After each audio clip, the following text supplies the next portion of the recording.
Good evening, ladies and gentlemen, and welcome to the Sports Lowdown right here on channel 98.9 FM. Brad Swanson and Lee Knapp bringing you the Sports Lowdown like we do each and every week. Lee, let's dive right into some sports here.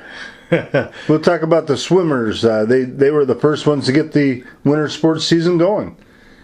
Well, other than the scrimmages that the basketball and wrestlers have had, but the actual season kicked off on Monday night, and Corry started off with a rough meet right off the bat. I will say that. They had to swim against Fairview, and Fairview's been very dominant for years.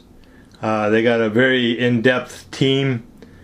I was looking at the paper here, and they were saying that Fairview had a hard time winning any events. Corry won a lot of the 8 of the events, 8 of the 12 events, and they still end up losing because Fairview would get 2nd, 3rd, 4th, and 5th places, or in the top 3. So they had a rough meet. The boys fell 117 to 65, and the girls was 142 to 28, and that's in spite of winning 8 events. So it was like we've talked about many times, Brad. You got to have the feeder program to build the depth. A lot of the kids were saying, "Well, if I can't win, I'm not going to go out." Well, right there's a good example. You don't need to win as a team. So that's what we've talked about many times. Like I said, that even if you're not going to be the head honcho on that sport, it's still very important to get those 2nd, 3rd, 4th, 5th places, because that's what's going to make or break a team. Right, and it is a team effort. That's the thing that, you are competing as an individual, but you're also competing for your team. So it's swimming is a unique sport. It's a lot like track and field, I always thought, as far as being an individual and being a team player. Well, a lot like track and field, like you're saying, and it is a lot like wrestling. You want to go out there for your own record, but you're also there as a team player. So it's very important to do your best, because you're going to improve your own record, and your own record is what could get you in swimming, could get you into a district swim meet.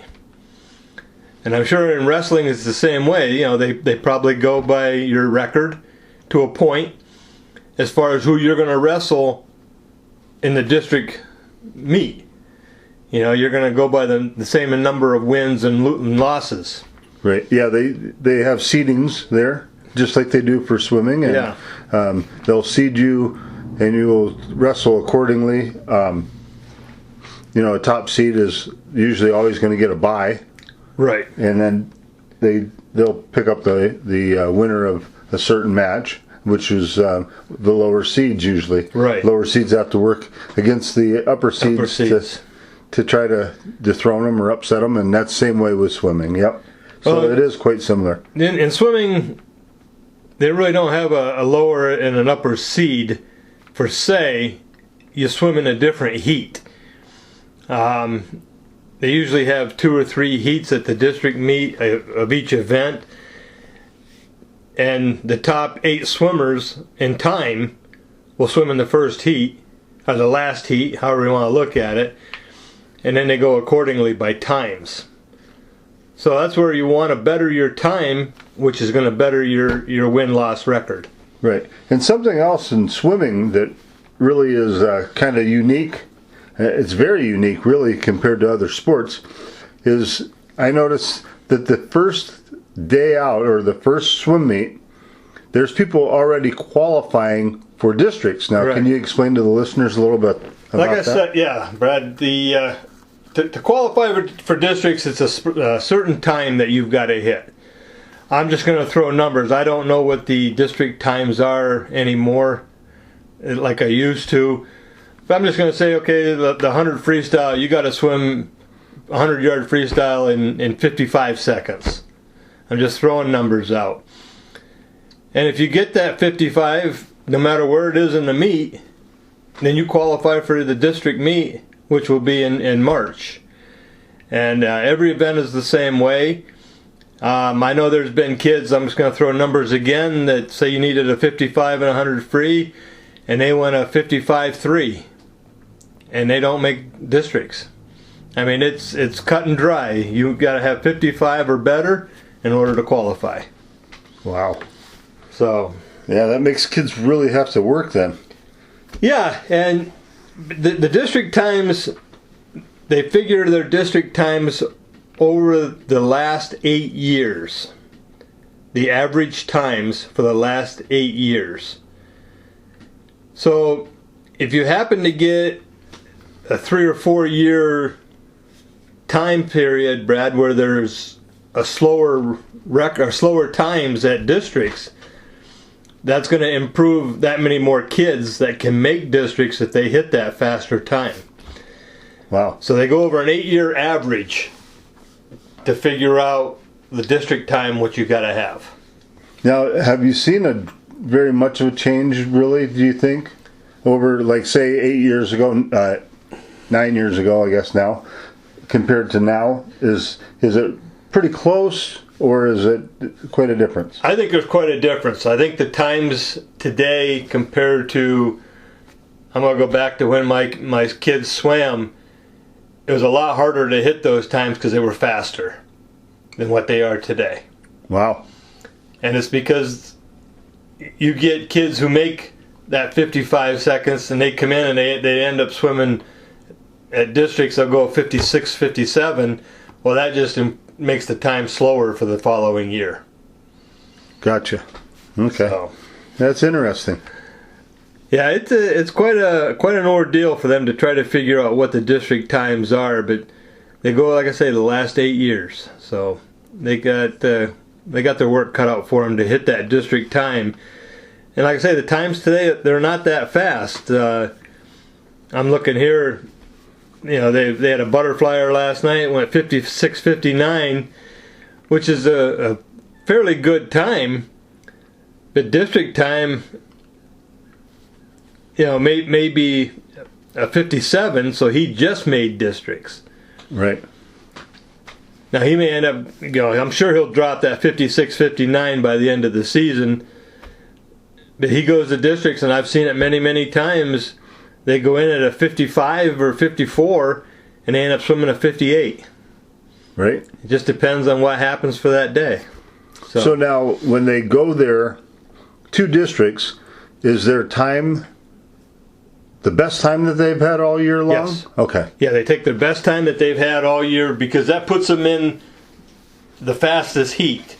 Right. You want to be in the fastest heat so you can make prelims or finals.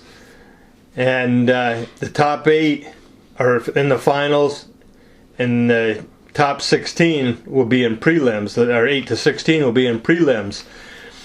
And if you're in prelims, you can come out and win your prelims and actually beat the fastest seed time for the fastest heat, and the best you can get is 9th place.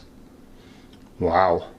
If you're in the prelims, you got to be into the final heat in order to do anything. And I have seen kids in the prelims swim faster than 5 or 6 kids in the finals, but the best they can do is 9th. Wow. That's too bad. I mean, but then again, that shows you that you have to be mentally prepared when you get there. You know, just Yes. like, and we're going to liken that to wrestling again. You go to a tournament and you go out and you don't wrestle your best and you lose that first match, you come back and win all your matches, and best you're going to get is 3rd place. Yeah. Yeah. So swimming is about the same way. Mm-hmm. So you know, it's a lot of mental toughness in both sports. Yeah, and some of the preparation that all these athletes do for an event like this to go to districts, it's unbelievable what goes through their minds. And the coaches go crazy too because they're trying to prepare them, and you know, they want them to eat right and this kind of stuff. And you know, you always hear a lot of these athletes are carbo loading. like the night before a swim meet, the night before a wrestling match, they'll go out and have pasta, have big pasta parties, just to get them carbos in for the next day. And it's quite an ordeal. Wow. Well, you talked earlier, you mentioned that our other sports have pretty much been scrimmaging. I guess they call it a non-region matchup that the boys basketball team played up at the Erie Insurance Arena. Yes. And they played Fredonia and took one on the chin there. They were right with them the entire game until the fourth quarter. There was a point or 2 point difference, so sounded like Coach Tyler Bailey was fairly pleased with his first time out for the kids, and they played a really quality opponent. So he said that they'll find out for real on Friday night. Of course, they play Northeast at home, right? And they're going to find out what they're really all about. He said we're going to really have to work hard in practice this week. So, and knowing Coach Bailey, those boys are working really hard in practice this week. So, hopefully, Coach Bailey has a successful season, and we want all of our winter athletes to excel this year. That would be great. We'd like to see all the teams, be very competitive. And, the swim team there, Coach Gerald is doing a fine job, I think. And, oh, yeah. And he's getting some good people down there helping him out. And, it's all about repetition. And once the kids hit a certain point and start to achieve and start winning, then you'll see the younger kids stay with the program and yes. work their way up through. Well, you'll see that starting with the Y team, the feeder program. Like we've talked many times about a feeder program. They'll go in there and work hard. And the younger kids look up to the older kids, like we've mentioned many times before again, and see what they're doing. And I know that next year we got in the feeder program, there's a group of girls that are in 8th grade. Of course, you've got to be in 9th grade to swim on the varsity team. And they're in 8th grade. And they could probably come out right now, and I'm going to say beat at least half of the other team's #1 relays. Wow. Right now. And they're in 8th grade. So when they come out next year, it's going to be very interesting to see what happens. But on the other hand, I've also seen a star swimmer hit a plateau in 9th, 10th grade and not be able to hit it in 11th and 12th grade. Mm-hmm. And a lot of that has to do with the anatomy of the body. You know what I mean? Exactly. And so that happens some too. And we're hoping that does not happen with these girls, because that's going to... Corry girls swimming next year should be #1 in the league. Wow. I think. I'm going to go out on the limb and say that, because it's going to be awful hard to beat these girls. That's how good they are. That's great, and that's nice to know that we have something to look forward to in swimming, and hopefully the boys will catch up here with the girls. And girls are at a younger age are usually more advanced than a boy, and it's just a natural thing. Yes, they mature quicker, and hopefully, in this case, hopefully the boys catch up. In a year or two here. So you're exactly right on that, Brad. I've seen the girls in the younger years, their times are a lot faster than the boys. And once they get up into the high school, up into sophomore, junior, senior classes, things reverse, because the guys #1 are stronger now, and they're, like you say, they're maturing. Right. Yeah, they're more mature than what they were back in the grade school. So you'll see it. It'll happen. Good. Well, we're going to take a quick break here and hear from our wonderful sponsors. We're going to come back and we're going to talk more sports right here on the Sports Lowdown on Channel 98.9 FM. Welcome back to the Sports Lowdown Knapp and Brad Swanson bringing you the Sports Lowdown like we do every Wednesday evening at 6 p.m. right here on Channel 98.9 FM. And Lee, we're getting close to ending another year, but the school year is still going strong, and we're starting another season. Starting the winter sports season, we just got done talking about the swim team. Now we know that tonight, the wrestling team will be starting at 7:30, the varsity. Prior to that, though, they have the middle school kids are on the mats at 5:30, JV at 6:30, and then varsity at 7:30. And it looks like the wrestling team is going to be pretty solid this year. We have some really good kids all through the lineup, and we have a couple powerhouses in there that are looking to do very well. We've got some good senior leadership, and we've got some younger guys that are coming up through that are really going to make a difference this year. And I look for the wrestling team to be very competitive with everybody all season long. But they're jumping right in the frying pan, Lee. They're going to take on Sagertown. Sagertown has been a pretty good wrestling team Powerhouse. and had a good program for a number of years. So it'll be interesting to see how our kids do. I think that we should fare very well against them, but we'll see.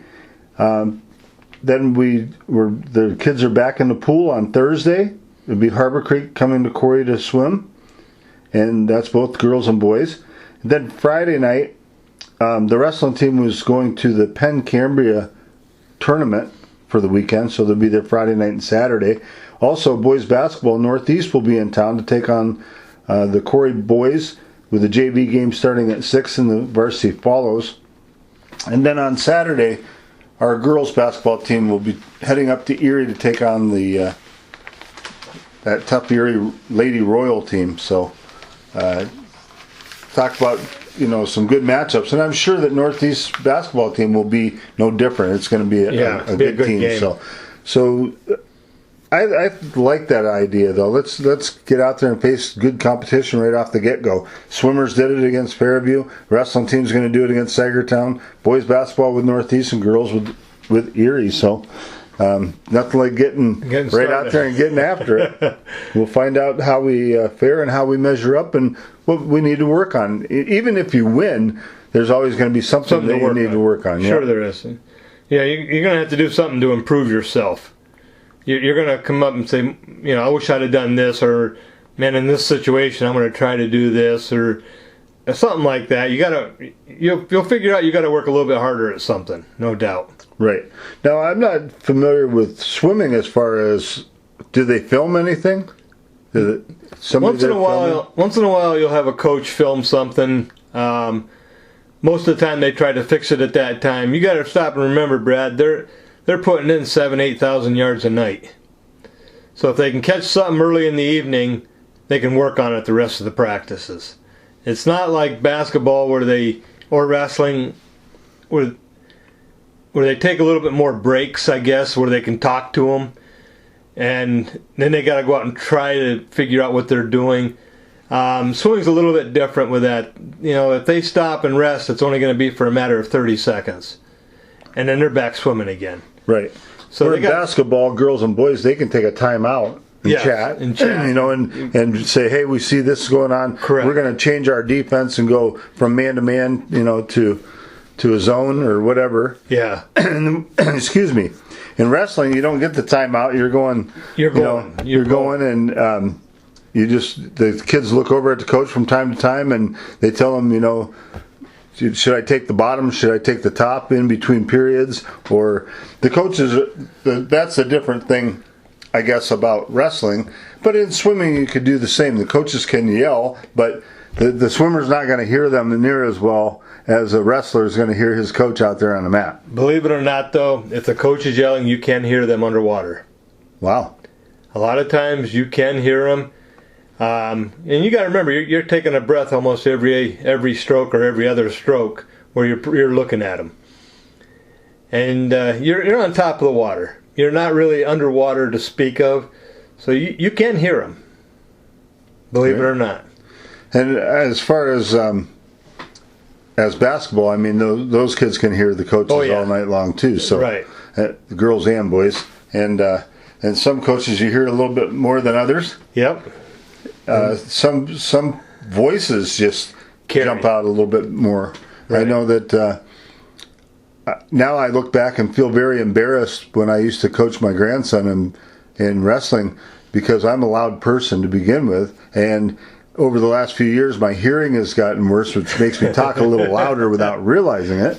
And then I was in a gym full of people, so I want to make sure he heard me. Yeah. And I think they heard me in the parking lot. Yeah. I was one of those guys and didn't realize that. Yep. And as I started going and doing some matches, on the radio, things like that, I thought, geez, that guy's awful loud yelling at that kid. And then after a while, I was thinking, boy, that was me. So, yeah. But, it's all fun, and it's good. Coaches get excited, to be out there. Sure they're excited to see their kids do what they're teaching them. And, if they see something and they want to make sure that the kids can do it and or at least attempt it. So it's all good stuff. I think that we have some good quality coaches in all of our programs. Yeah. And at the JV and varsity level for swimming, girls basketball, boys basketball, and wrestling, I think that we have a great group of people working together. And it's nice to see that they have people in the right places in the middle school and down in the feeder program as well, so that everyone's working together. Yeah, in a joint effort to make this all come into fruition when they hit the JV varsity level. Yeah, I agree 100% with that, Brad. Like we've talked, feeder programs. And basically any of the feeder programs are under the direction of the high school program anyways. And that's why they're on the same page. They want to teach them so that everybody's doing the same thing, so that you don't try to teach the middle school one way of doing it and then have to change it when they come up into the high school ranks. Right. Yep, the transition should be smooth for the children and for the coaches. So that's the goal anyway. It doesn't always work that way, but that's what everyone's trying to get to. So volleyball team's been doing a real good job over the last few years of doing that. Right. They're hitting on all cylinders, and boy, it'd be nice to see everybody else pick up on that and start doing, a lot better collectively for the entire sports programs at Corry High School. Yeah. Yeah, things are getting better. I mean, the coaches are starting to work together, which is a very important thing. Well, they always have worked together as a rule. And they want to teach them how to do the same things.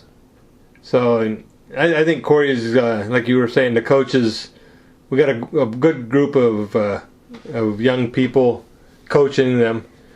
And a lot of them are just out of the high school themselves and want to come back and help out. And I think that's very important, because they're basically on the same wavelength as far as, the older people and the younger people. They're on the same wavelength.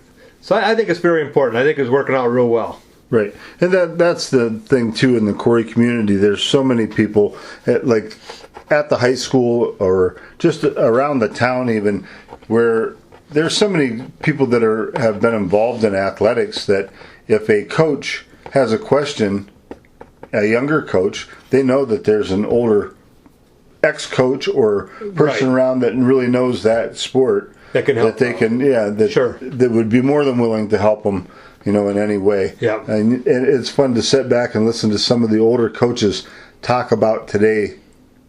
I've spoke with a couple of former football coaches just in the last 6 months, and to hear them talk, I didn't really get into it a whole lot with them, because I could see that it's almost frustrating to them to see how things have changed so much. Yeah. And they said that they probably wouldn't be able to coach today because they're old school. Yeah. And old school it's not around anymore. You're right. It's become a much faster paced game, but that's just football we're talking now. So, but I think you'll see that with every sport. It's starting to pick up. So I know back when I swam, Brad, Coach Cochran would not let us lift weights.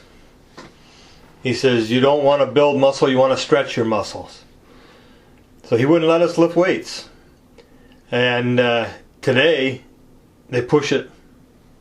Get out there and get stronger. Mm-hmm. So that's how much, you're right, things have changed pretty dramatically over the past 30 years. Right. Terminology, it's funny that's the real funny thing to me is how you know what certain things are, and you call them one thing, and today they call them something totally different. Right. And then they'll laugh and they'll say, you have the right idea, but we call it this now. Yeah. And I'm thinking to myself, why did they change it? Yeah. But it's that's just life. We have to be open-minded and accept change. And I have a tough time with that. I really do. I do too. I'm more of a traditional type person, and my motto has always been, if it's not broke, don't fix it. You can tweak it a little bit here and there, I guess. But anyways, that's to each his own on that kind of stuff too. But and there again, Lee, I have to mention this again because I always fail to. The views and opinions that Lee and I express on this show are just that, views and opinions. We are just big sports fanatics, and we like to talk sports, and we just offer our opinion and what we think. And if you agree, fine. If you don't, that's fine too. Yeah. It would be a strange world if we were all alike, But we have a lot of fun doing this, and hopefully we can continue to do it for a long time here. We're all set up to continue to do it through the year and all through next year. We're going to keep this show going all year round. So we hope you enjoy it, and we hope that you come back and listen every Wednesday. We have 2 more shows to do this year. We are going to air on Christmas night, but that will definitely be a pre-recorded edition of the Sports Lowdown. But we will be on the air Christmas Eve or Christmas night. So after you're done with your presents and your supper and everything, if you want to hear some more high school stuff, sports, tune us in. Sounds good. But here we go, Lee. Another week has gone by, and we are moving on, and we're going to get everybody underway. So next week when we talk to you, we will be able to tell you that what has happened in our first week of sports for the winter sports season. Looking forward to it. All right. Well, that'll do it for tonight's show. For Lee Knapp, this is Brad Swanson saying stay tuned to the regular programming right here on channel 98.9 FM. I believe we're having a visit from Santa. So keep it right here on channel 98.9 FM. Have a great night, and go Beavers.